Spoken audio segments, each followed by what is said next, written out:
Well, how you doing out there? This is Bart from the Baja Gourmet, and tonight we're going to do a pretty special dinner for my lovely significant other, Lillian. And what we've got in store tonight is something I've never done before, but I wanted to do for a long time. And I'm going to combine it with a couple of my other favorites. Without too much further ado, let's get right into it, okay? So here's what we've got cooking tonight. Yes, tonight we're going to be trying for the first time, this thing is still alive, as you can see, the Geoduck, Geoduck as it's spelled, and supposedly a great delicacy, sashimi we're going to do tonight. We're going to do sashimi, Geoduck. We're going to do some dewy duck, say that 10 times fast, Geoduck fritters, okay, which are basically fried clam pieces out of a different part of the clam, this giant clam. And they say that it is the sweetest clam in the ocean. So I don't know if that's true or not, but I did go ahead and pick up a half dozen chocolate clams, which you see here. They get from the marvelous Mar de Cortez here in Baja. And those are my favorite sweet clams, so we're going to see which one is sweeter. And then today I did pick up several pounds of, look at these things, they're alive, they're all still alive. Several pounds of mako shark, which we are smoking as a regular thing that we do every week.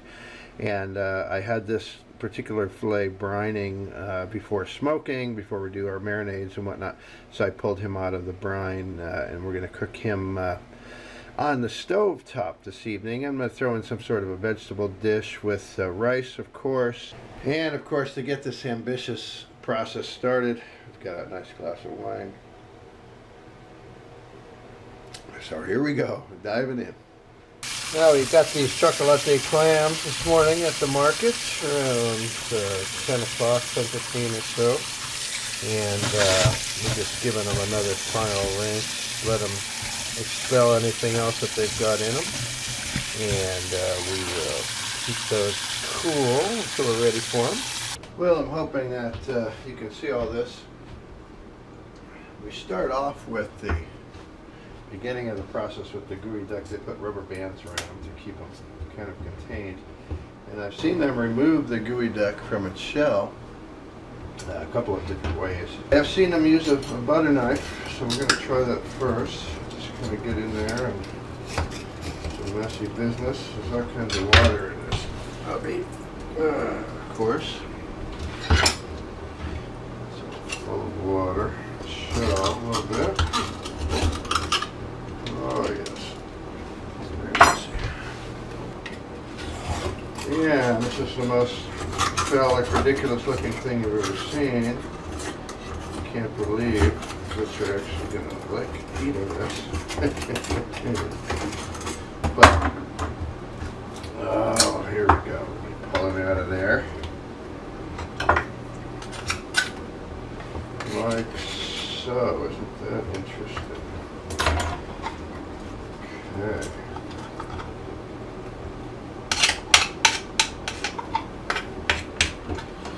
Alright, we all know what it looks like.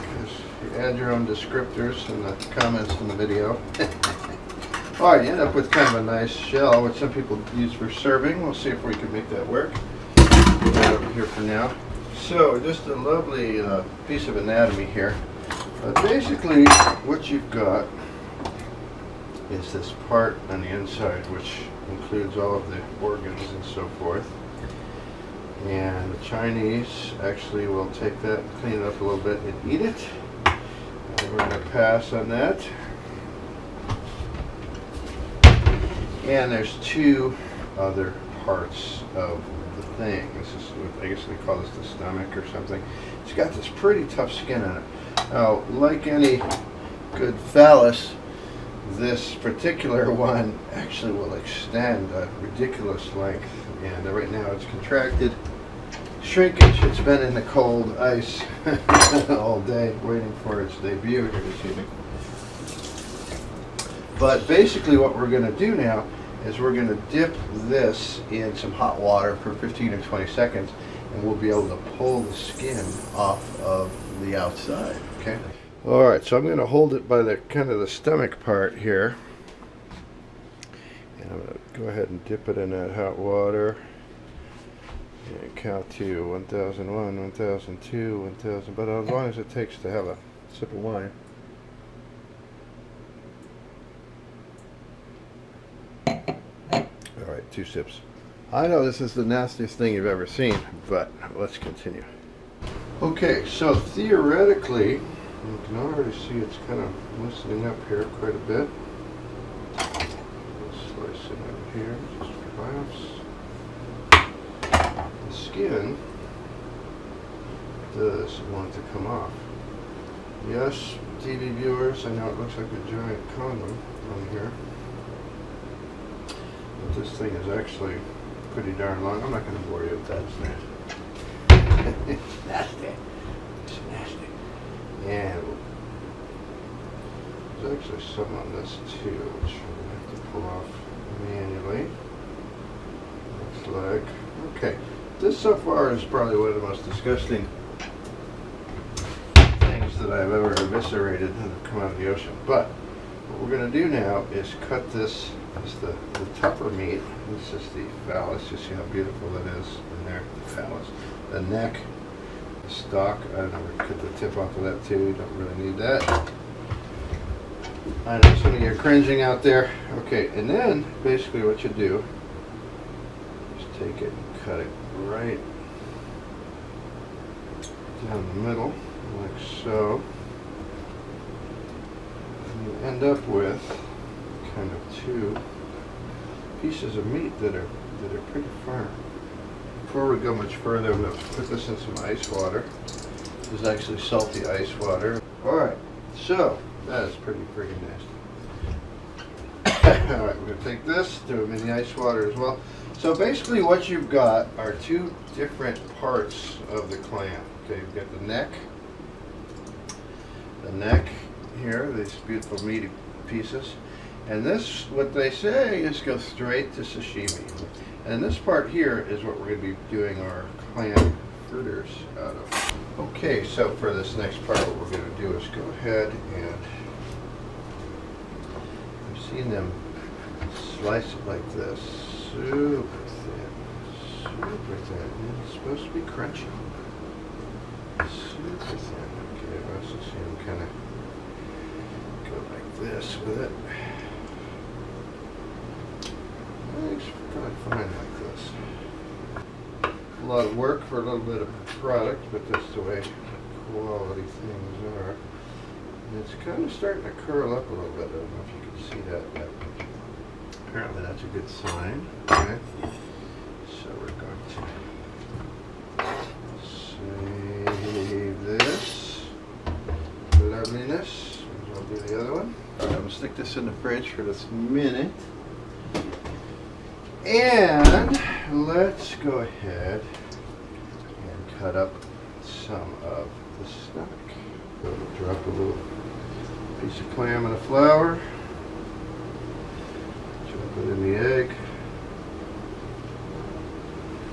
And into the breadcrumbs. You can use panko or whatever you want. Okay. Boy, I really didn't get, what, 1, 2, 3, 4, 5, 6, 7, 8, call it 10 fritters on 1 stomach. It's not that much. So we got those ready. Put them aside, and I'll wash my hands. Okay, you're kind of wondering, well, what the heck are we going to do with that beautiful piece of Mako shark? And I'm going to show you one of my favorite secret ingredients here is this Korean pepper paste. And it gives everything that beautiful Korean flavor. And it's a little spicy, yes, but it's not hot, nasty, pico spicy. It's kind of a sweet, hot, spicy. And we're going to add some sugar to that. Okay. And then some sesame oil. Whoa, baby. And of course, we have to add in some real pepper as well. Because now with Mako shark, teriyaki is really a good way to go. Mako shark is like swordfish. So a lot of people don't understand that. It really is a great, great tasting fish. And it takes a lot of different marinades. But it's one of the few sharks you can eat. You know, black tip you can eat, soup fin you can eat, thresher shark of course. But Mako shark, the fastest swimming fish in the sea. Now keep in mind this has been brining along with our smoking fish that we're going to be doing tomorrow. And the smoker been brining all afternoon anyway, so it's going to sit in this wonderful marinade for a little while in the pan here, and oh, it's kind of beautiful, spicy, nutty kind of a smell to it. It's going to be good. It's one of my favorite things. Okay, so we're going to have rice. We can use for sushi, for side, whatever. And we can get back to the main attraction now. Okay, I got a little sea salt in the pan. I'm going to throw some onions in there and get her a boiling. And that's what we're going to add our clams to. In which case, probably we need to also add a little bit of wine. Probably I'll have to put some more in. Alright. Okay, we're going to go ahead and throw our Mako shark on there right now. And get it to that happy place.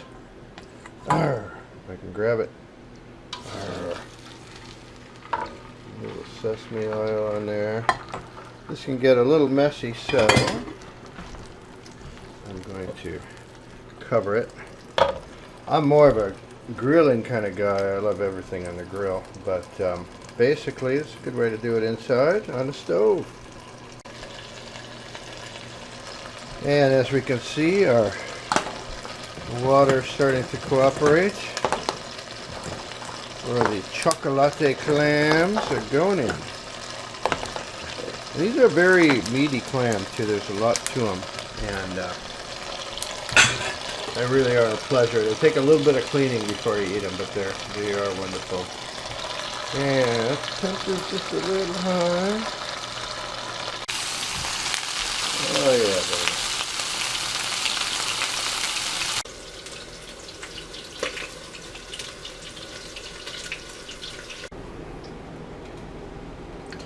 Alright, we've got this beautiful piece of Mako shark. Let's see how we're going to do this here. Something about like that. Oh baby, look at that. Perfect! Perfection. Squeeze a little more lime on it. More lemon on it.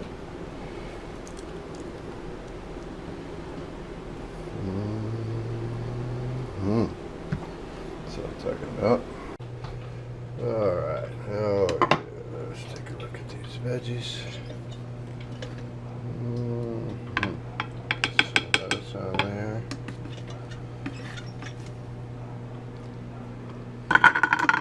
Baby, oh baby. And, of course, some rice. Oh, smell that ginger. Very nice. Now the clam fritters I've taken out and put them on some paper to drain the oil a little bit. Okay. And I might even have cooked those just perfectly. That's hard to say. So we try it. And finally, there we have a presentation feast. Little chocolate clams, our veggies, rice, fritters, Mako shark, and gooey duck sashimi. Oh baby, this ought to be good. Thanks for listening, the Baja Gourmet.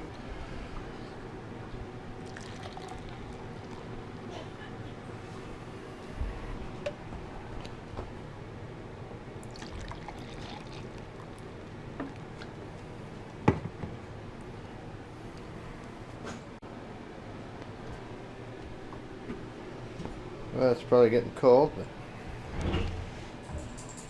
yeah.